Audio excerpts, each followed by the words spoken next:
بما في ذلك الإعلان على التوصل إلى اتفاق. إلى هذا الاتفاق تأكد ما يمكن المملكة المغربية إلا ترحب به لمجموعة من الأسباب.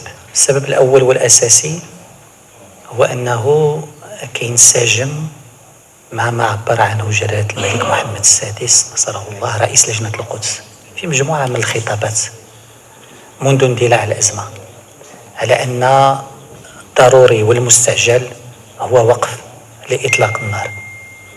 وحدد جلالة الملك محمد السادس رئيس لجنة القدس في مجموعة من الخطابات أن هذا وقف إطلاق النار خصو يكون دائم وخصو يكون قابل للمراقبة، وبأنه يفضي إلى مسار. وبالتالي فما تم الإعلان عنه ينسجم ويتماشى مع رؤية جلالة الملك محمد السادس في هذا الإطار. ثانيا لأن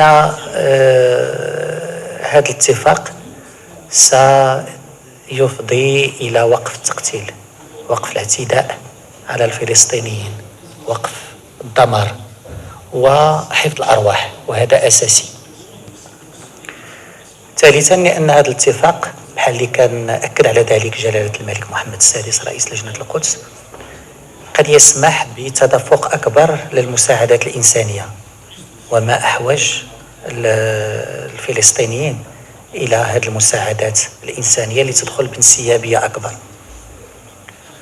ورابعا أن هذا الاتفاق سيفضي، وهو ما عبر عنه كذلك جلالة الملك في أكثر من مناسبة، إلى حماية المدنيين من خلال كذلك إطلاق سراح الأسرى والرهائن، وأن ما يؤديوش للمدنيين ثمن ديال هذه الاعتداءات. إذا المملكة المغربية يمكن لها إلا ترحب، ولكن في نفس الوقت المملكة المغربية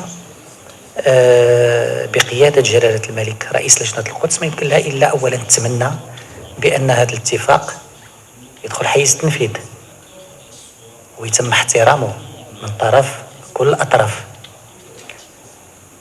ثانيا أن هذا الاتفاق يفضي إلى إعادة بناء غزة وإلى عودة المرحلين، وهو عنصر أساسي باش تعطى مصداقية لهذا الاتفاق.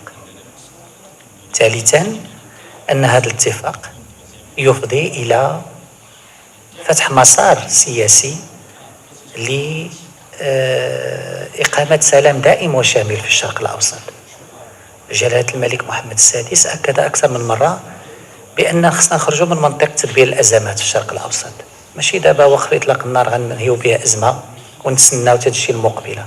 اليوم عندنا فرصة باش أن يكون هناك بناء على هذا الاتفاق فتح مسار سياسي لسلام دائم وشامل في الشرق الأوسط في إطار حل الدولتين وإقامة دولة فلسطينية على حدود يونيو 67 عاصمتها القدس الشرقية تعيش جنبا إلى جنب مع دولة إسرائيل.